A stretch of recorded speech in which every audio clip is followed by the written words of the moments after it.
রবীন্দ্রনাথ ঠাকুরের শান্তিনিকেতন প্রবন্ধাবলীর অন্তর্গত মা মা হিংসি।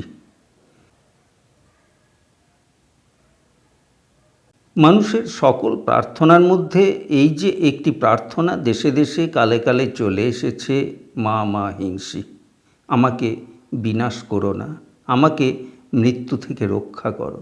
এ এক আশ্চর্য ব্যাপার যে শারীরিক মৃত্যু তার নিশ্চিত ঘটবে, তার থেকে রক্ষা পাবার জন্য মানুষ প্রার্থনা করতে পারে না, কারণ এমন অনর্থক প্রার্থনা করে তার কোনো লাভ নেই।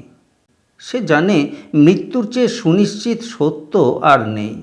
দৈহিক জীবনের বিনাশ একদিন না একদিন ঘটবেই, এ বিষয়ে তার মনে কোনো সন্দেহ নেই। কিন্তু সে যখন বলেছে আমাকে বিনাশ করো না, তখন সে যে কী বলতে চেয়েছে তা তার অন্তরের দিকে চেয়ে দেখলেই বেশ বোঝা যায়। এমন যদি হতো যে তার শরীর চিরকাল বাঁচত, তাহলেও সেই বিনাশ থেকে তাকে কেউ রক্ষা করতে পারত না, কারণ সে যে প্রতি মুহূর্তের বিনাশ। সে যে কত রকমের মৃত্যু একটার পর একটা আমাদের জীবনের উপরে আসছে। ক্ষুদ্রকালে বদ্ধ হয়ে বাইরের সুখ দুঃখের আঘাতে ক্রমাগত খণ্ডিত বিক্ষিপ্ত হয়ে যে জীবন আমরা বহন করছি, এতে যে প্রতিদিনই আমরা মরছি।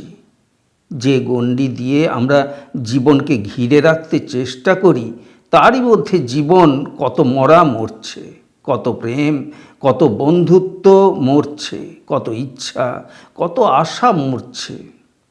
এই ক্রমাগত মৃত্যুর আঘাতে সমস্ত জীবন ব্যথিত হয়ে উঠেছে। জীবনের মধ্যে এই মৃত্যুর ব্যথা যে আমাদের ভোগ করতে হয়, তার কারণ হচ্ছে আমরা দুই জায়গায় আছি। আমরা তার মধ্যেও আছি, সংসারের মধ্যেও আছি। আমাদের একদিকে অনন্ত, অন্যদিকে শান্ত। সেই জন্য মানুষ এই কথাই ভাবছে, কি করলে এই দুই দিককেই সে সত্য করতে পারে। আমাদের এই সংসারের পিতা, যিনি এই পার্থিব জীবনের সূত্রপাত করে দিয়েছেন, তাকে শুধু পিতা বলে আমাদের অন্তরের তৃপ্তি নেই, কারণ আমরা যে জানি যে এই শারীরিক জীবন একদিন ফুরিয়ে যাবে। আমরা তাই সেই আর একজন পিতাকে ডাকছি, যিনি কেবলমাত্র পার্থিব জীবনের নয়, কিন্তু চিরজীবনের পিতা। তাঁর কাছে গেলে মৃত্যুর মধ্যে বাস করেও আমরা অমৃতলোকে প্রবেশ করতে পারি, এই আশ্বাস কেমন করে যেন আমরা আমাদের ভিতর থেকেই পেয়েছি। এই জন্যই পথ চলতে চলতে মানুষ ক্ষণে ক্ষণে উপরের দিকে তাকায়। এই জন্যই সংসারের সুখ ভোগের মধ্যে থাকতে থাকতে তার অন্তরের মধ্যে বেদনা জেগে ওঠে, এবং তখন ইচ্ছাপূর্বক সে পরম দুঃখকে বহন করবার জন্য প্রস্তুত হয়। কেন? কারণ সে বুঝতে পারে মানুষের মধ্যে কত বড় সত্য রয়েছে, কত বড় চেতনা রয়েছে, কত বড় শক্তি রয়েছে। যতক্ষণ পর্যন্ত মানুষ ক্ষুদ্র বিষয় নিয়ে মরছে, ততক্ষণ পর্যন্ত দুঃখের পর দুঃখ, আঘাতের পর আঘাত তার উপর আসবেই আসবে। কে তাকে রক্ষা করবে? কিন্তু যেমনি সে তার সমস্ত দুঃখ আঘাতের মধ্যে সেই অমৃত লোকের আশ্বাস পায়, অমনি তার এই প্রার্থনা আর সকল প্রার্থনাকে ছাড়িয়ে ওঠে, মা মা হিংসি, আমাকে বাঁচাও, বাঁচাও। প্রতিদিনের হাত থেকে, ছোটর হাতের মার থেকে আমাকে বাঁচাও। আমি বড়, আমাকে মৃত্যুর হাত থেকে, স্বার্থের হাত থেকে, অহমিকার হাত থেকে নিয়ে যাও। তোমার সেই পরিপূর্ণ প্রেমের মধ্যে আমার জীবন যেতে চাচ্ছে। আপনাকে খণ্ড খণ্ড করে প্রতিদিন আপনার অহমিকার মধ্যে ঘুরে ঘুরে আমার কোনো আনন্দ নেই। মা মা হিংসি, আমাকে বিনাশ থেকে বাঁচাও।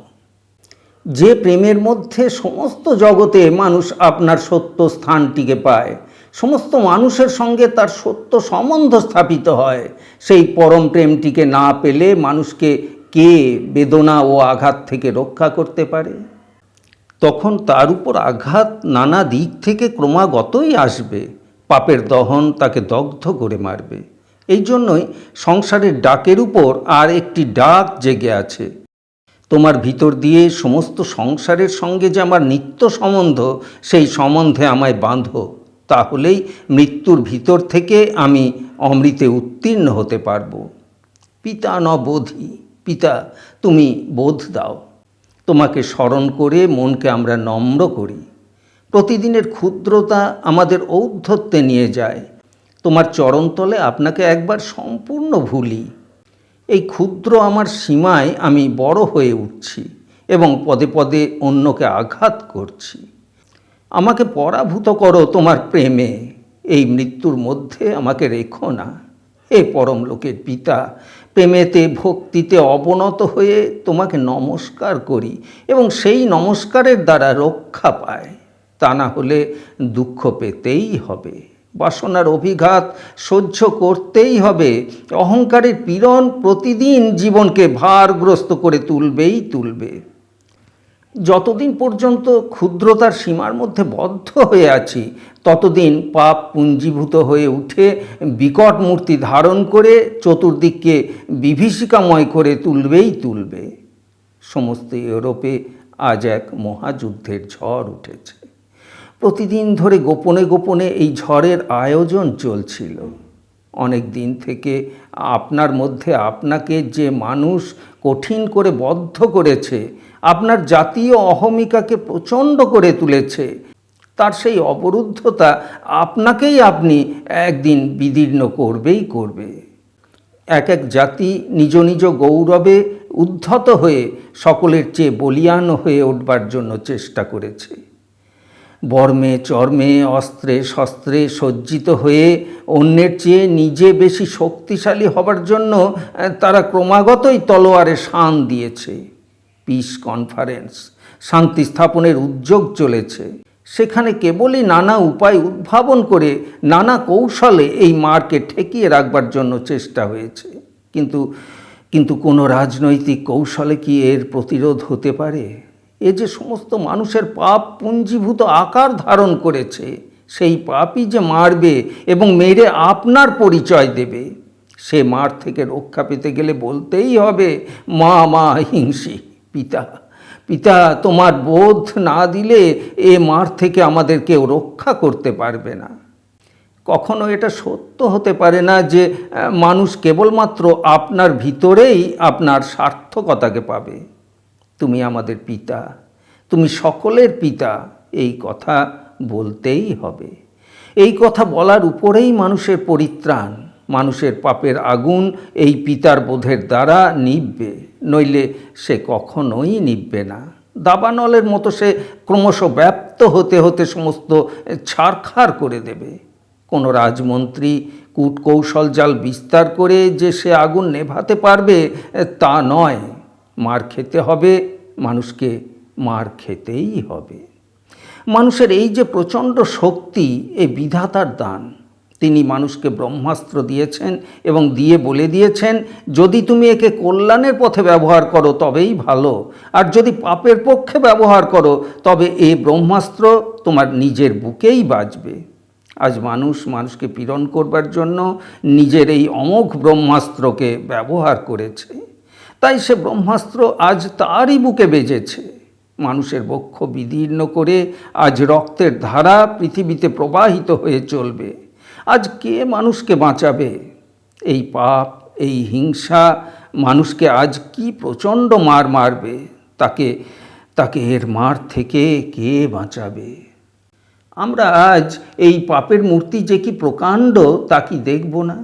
এই পাপ যে সমস্ত মানুষের মধ্যে রয়েছে এবং তাই এক জায়গায় পুঞ্জীভূত হয়ে বিরাট আকার নিয়ে দেখা দিয়েছে, এ কথা কি আমরা বুঝব না?